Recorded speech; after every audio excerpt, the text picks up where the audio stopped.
नमस्कार, स्वागत है आपका एनएनसी न्यूज में। मैं हूं शशांक भट्ट और आप देख रहे हैं news night top 10। Jammu Kashmir के मुख्यमंत्री उमर अब्दुल्ला ने बीजेपी के प्रधानमंत्री पद के उम्मीदवार नरेंद्र मोदी पर जमकर हमला बोला। उमर ने मोदी को झूठा और बड़बोड़ा बताते हुए आरोप लगाया कि वे तथ्यों को अपने हिसाब से तोड़ मरोड़ कर पेश करते हैं। मोदी को जमीनी हालात के बारे में पता नहीं है। नरेंद्र मोदी साहब की एक आदत है कि वो हकीकत को अपने अंदाज से पेश करते हैं। उनकी आदत है वो अल्फाजों को तोड़ मरोड़ के पेश करते हैं। मतलब जो हवाई दौरे लगाते हैं उनको जमीनी हकीकत के बारे में क्या पता हो। मोदी साहब से कहें कि वो अपने जहाज से और हेलीकॉप्टर से उतरें, गाड़ी से चलने की हिम्मत करें, हम उनको बेशुमार डेवलपमेंट जो है जम्मू कश्मीर में दिखा पाएंगे।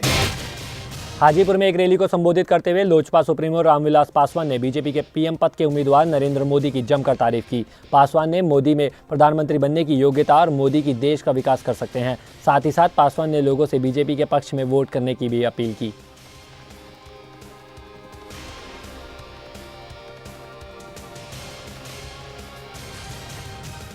इस नेता के पीछे कन्याकुमारी से लेकर के कश्मीर तक की जनता खड़ी हो गई है।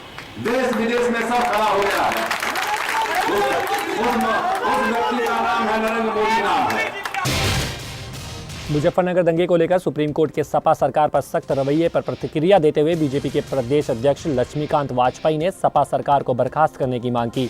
वाजपेयी का कहना है कि सुप्रीम कोर्ट के आदेश के बाद सपा ने राज्य में सरकार पर बने रहने का अधिकार खो दिया है। साथ ही साथ वाजपेयी ने सपा पर मुस्लिम वोटों के तुष्टीकरण का आरोप भी लगाया। गौरतलब है कि सुप्रीम कोर्ट ने सीबीआई या एसआईटी की जांच को खारिज करते हुए कहा था कि मुजफ्फरनगर दंगों के लिए प्रदेश सरकार जिम्मेदार है। ये साबित हो गया है अखिलेश यादव की सरकार को एक मिनट भी सत्ता में रहने का हक नहीं है। बेनकाब सरकार, दंगे के लिए जिम्मेदार सरकार को इस्तीफा देना चाहिए। सरकार का तो रुख सीधे सीधे तुष्टीकरण का रहा है। इस सरकार की एक तरफा पक्षपातपूर्ण कार्रवाई के कारण दंगा भड़का और वहां पर सांप्रदायिक सद्भाव बिगड़ा। उत्तर प्रदेश के मथुरा लोकसभा सीट बीजेपी की उम्मीदवार फिल्म अभिनेत्री हेमा मालिनी के खिलाफ आचार संहिता के उल्लंघन का मामला दर्ज हो गया है। सिटी मजिस्ट्रेट राजेश प्रजापति ने बताया कि हेमा मालिनी अपने प्रचार के दौरान मानक से ज्यादा गाड़ियों का काफिला लेकर घूम रही थी, जिसकी परमिशन चुनाव आयोग से नहीं ली गई थी। हेमा मालिनी के खिलाफ आईपीसी की धारा 171 और 188 के तहत गोवर्धन थाने में मामला दर्ज कर लिया गया है।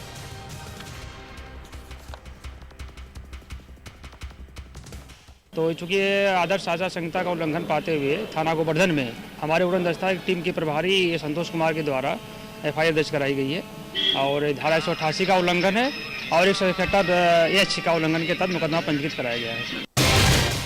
कांग्रेस का घोषणा पत्र जारी करते हुए प्रधानमंत्री मनमोहन सिंह ने महंगाई पर सफाई देते हुए कहा कि पिछले 10 सालों में सरकार ने आवश्यक चीजों के दाम नहीं बढ़ाए हैं। मनमोहन सिंह का कहना है कि सरकार गरीबों पर महंगाई की मार नहीं पड़ने देगी, साथ ही साथ किसानों पर ध्यान दिया जाएगा। Well, it is certainly true that prices have risen in the last 2 or 3 years and there were reasons beyond our control.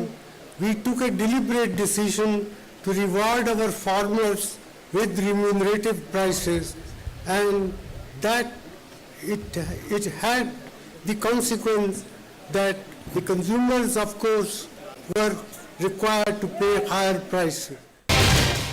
Congress के घोषणा पत्र पर निशाना साधते हुए बीजेपी के नेता रविशंकर प्रसाद ने कहा कि कांग्रेस ने देश की जनता का अपमान किया है और उनके विश्वास को तोड़ा है। साथ ही साथ रविशंकर प्रसाद ने कांग्रेस के घोषणा पत्र को धोखा पत्र भी कह दिया।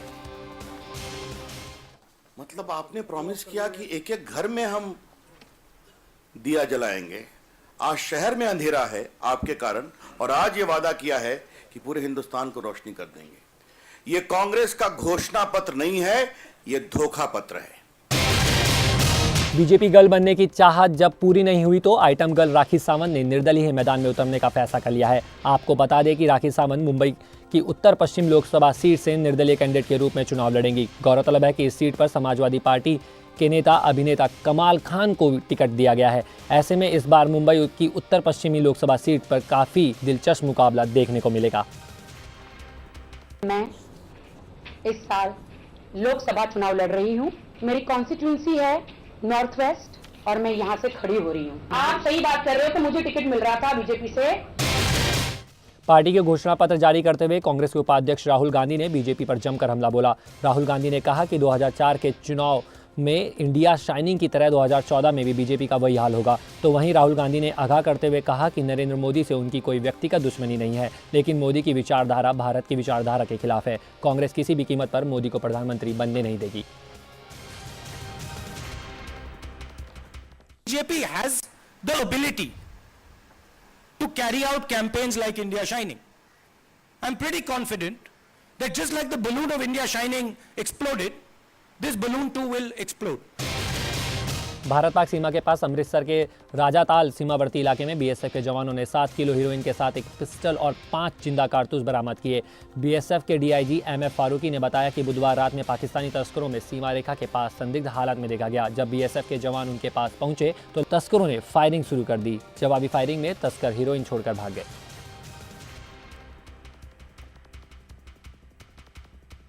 पर ਉਹਨਾਂ ਵੱਲੋਂ ਫਾਇਰਿੰਗ ਹੋਈ ਤੇ ਸਾਡੇ ਵੱਲੋਂ ਵੀ ਜਵਾਬੀ ਫਾਇਰ 'ਚ ਫਾਇਰ ਕੀਤਾ ਗਿਆ।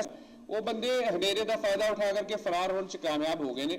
7 किलो सस्पेक्टेड हेरोइन बरामद हुई है। न्यूज़ टॉप 10 में फिलहाल इतना ही। देश विदेश की ताज़ा खबरों के लिए देखते रहिए न्यूज़ नाइट। मुझे दीजिए इजाजत। नमस्कार।